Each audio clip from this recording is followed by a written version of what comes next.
Vail Place provides services to adults with serious mental illnesses. We help them find jobs and homes, make friends, and have a life just like everyone else. And we do this with 2 programs, case management and clubhouse community support.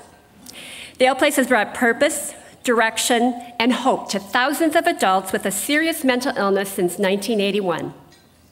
More than ever, there is a huge need for community-based programs, as 1 out of every 17 people has a serious mental illness. Vail Place helps fill this need by serving 1,800 people every year. Vail Place services are cost efficient. The cost of clubhouse community support is just over $5 a day per member. When you compare $5 per day to over $2,600 a day for a psychiatric hospitalization, you can see Vail Place provides a good return on your investment in our work. Our services are also effective. We have strong results in housing, employment, and decreasing psychiatric hospitalizations. And now let me introduce you to Steve, who will tell you his story of mental health recovery.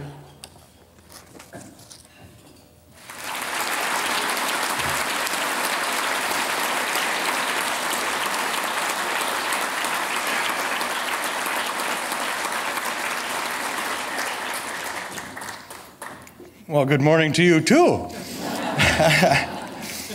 I'm Steve, and I'd like to thank each and every one of you for being here today, and I'd also like to thank the folks at Vail Place for inviting me to talk to you. I was a drug addict and an alcoholic for 25 years because the only time I felt right, the only time I could shut those voices in my head off was when I was high. Even 8 trips to treatment couldn't keep me clean and sober.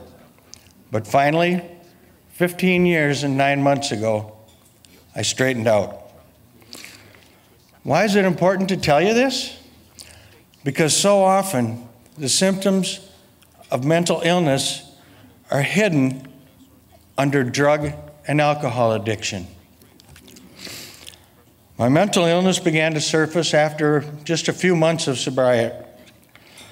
And I was put under psychiatrist care and tried most of the available medications. None seemed to work. And after numerous suicide threats and several attempts, I was hospitalized after one that almost succeeded. I was diagnosed with bipolar disorder, and it was decided to go to that last resort, ECT, or electroconvulsive therapy. Now, ECT isn't at all like what you may remember from One Flew Over the Cuckoo's Nest.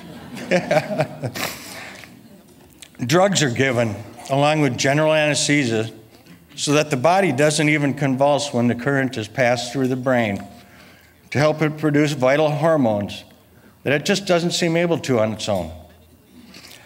Memory loss is still a side effect, however, and I now have a 9-year gap in my memory. After several hundred treatments, I lost the ability to even take care of myself or to carry on a simple conversation.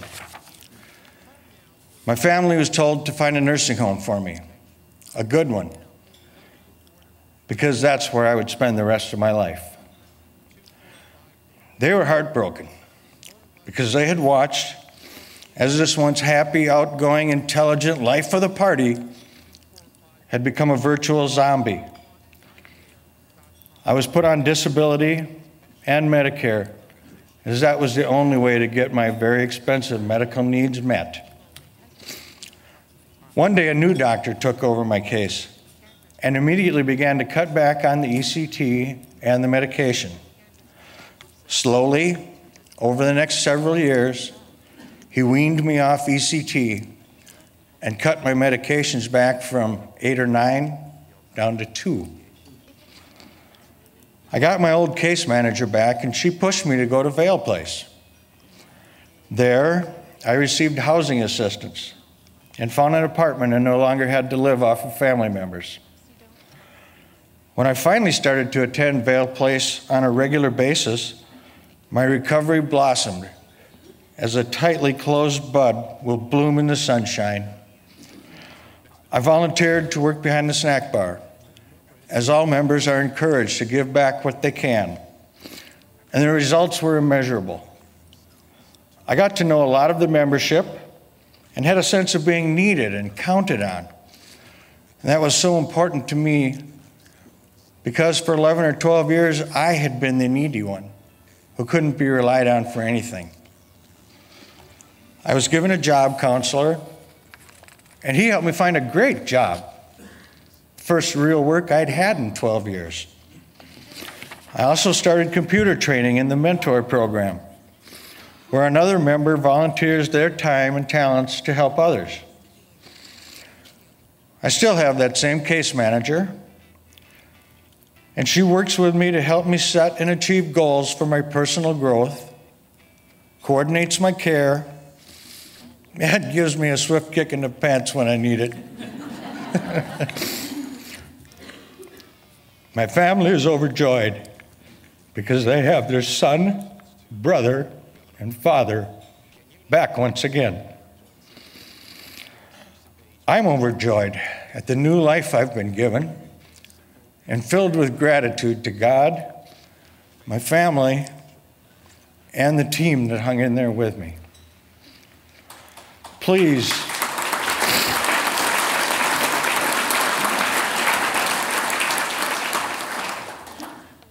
please do what you can to support the life-saving work done at Vail Place so that this scenario can be played out over and over again. Because if I can do it, anybody can. Thank you.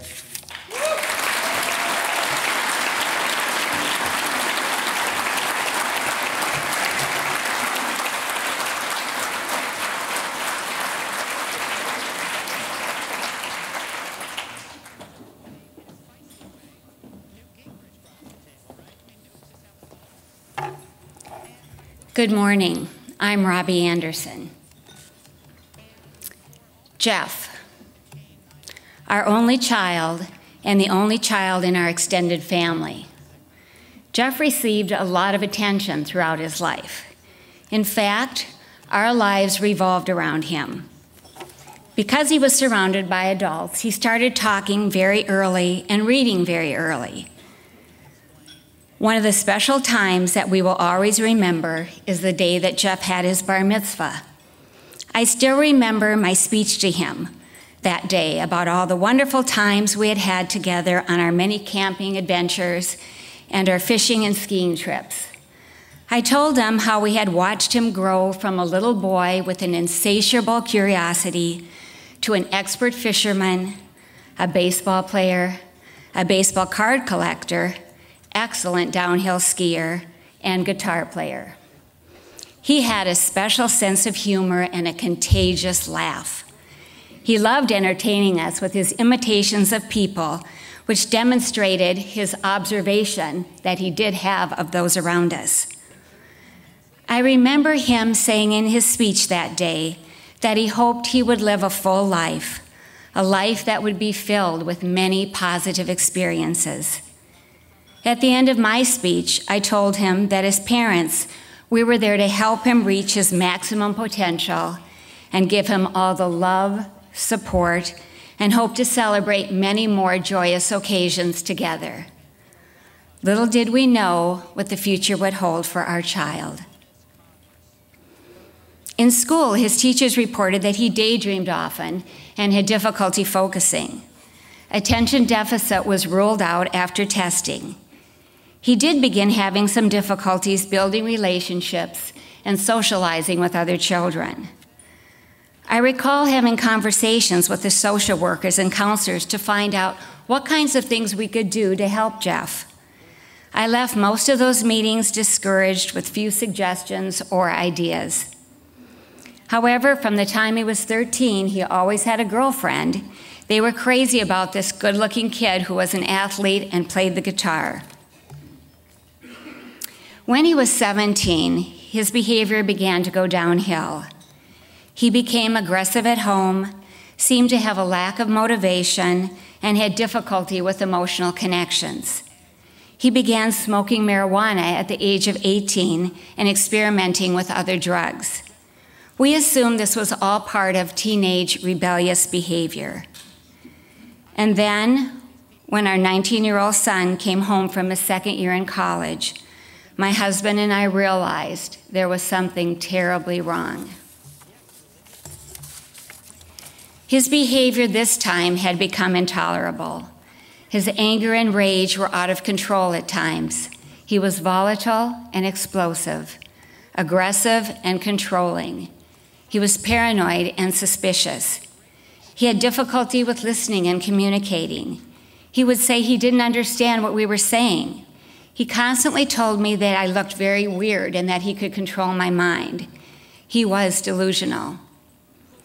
We were fearful, anxious, and confused. He had no insight into what was happening to him. His life and our life became out of control. After many weeks of planning and encountering many challenges, we finally were able to have him admitted to the psych ward in the hospital. I recall listening to the doctors tell us that he had schizophrenia as they began to try various medications to reduce his symptoms of paranoia, hallucinations, and delusions. In disbelief, I begged his doctor to look at his pictures and shared with him that this was our child he was talking about, a handsome young man with a future to look forward to, not just another patient with a mental illness. We knew then that life's path was changing for all of us. After 4 long hospitalizations and many months of day treatment, living in a number of homes for individuals with mental illness, he finally was stable enough to move to an adult foster care home. During this period, I kept hearing about Vail Place and desperately wanted Jeff to become a member. It took 3 years from the time I began talking to Jeff about visiting Vail Place that he eventually went on a tour. We went there 3 different times before he eventually would agree to walk through that front door. Finally, we made it. As we entered, we saw members sitting at the coffee bar chatting. We saw members sitting in the front of the fireplace relaxing. We saw people conversing with staff about their issues. We felt an immediate sense of warmth and belonging.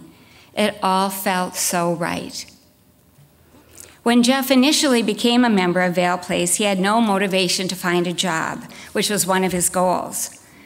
I shared with Jeff that he just couldn't stay in his room and isolate. I told him he had 2 options. One was to go to Vail Place 3 times a week, or the other was to go to work. He chose to go to Vail Place, unaware of how positively his involvement would impact his life. As the years went by, we once again began talking to Jeff about finding a part-time job in addition to going to Vail Place. He said, "But why do I need a job when my job is already going to Vail Place?" So we had to change that thought process. And this past summer, he worked part-time at the Twins at Target Field. Jeff now goes to Vail Place 4 to 5 times a week to socialize with others and participates in some of their activities. Vail Place has opened up a whole new world for Jeff.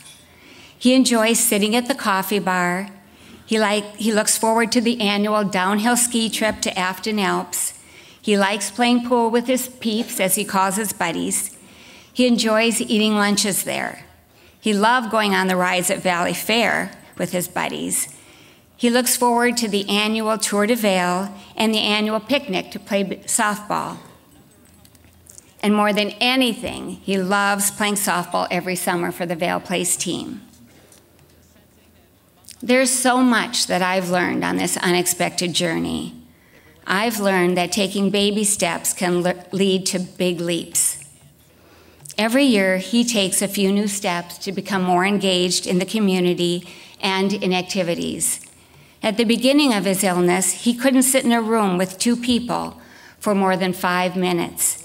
And now he has an entire community of people at Vail Place to converse with.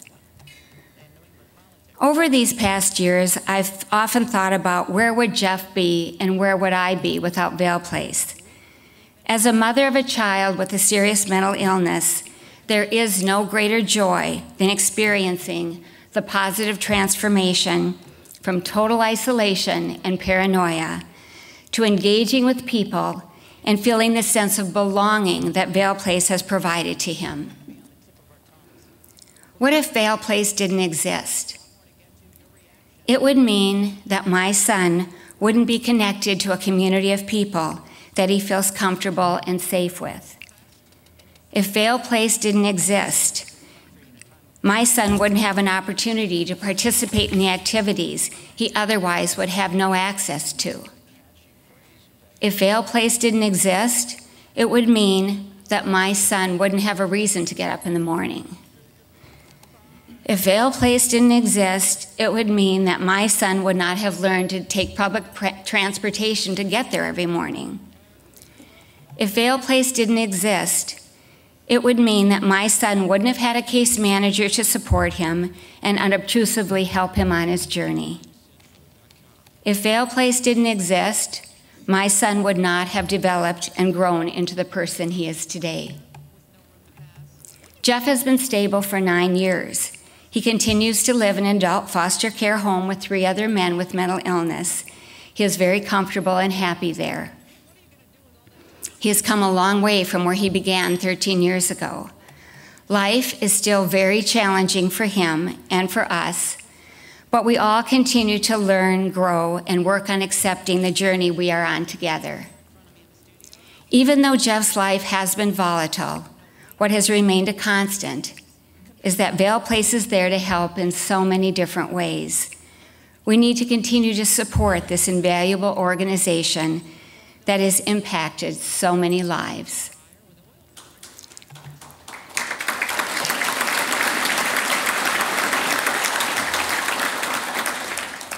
This is just one story of one mother's son, one example of what Vail Place has done for one family, my family.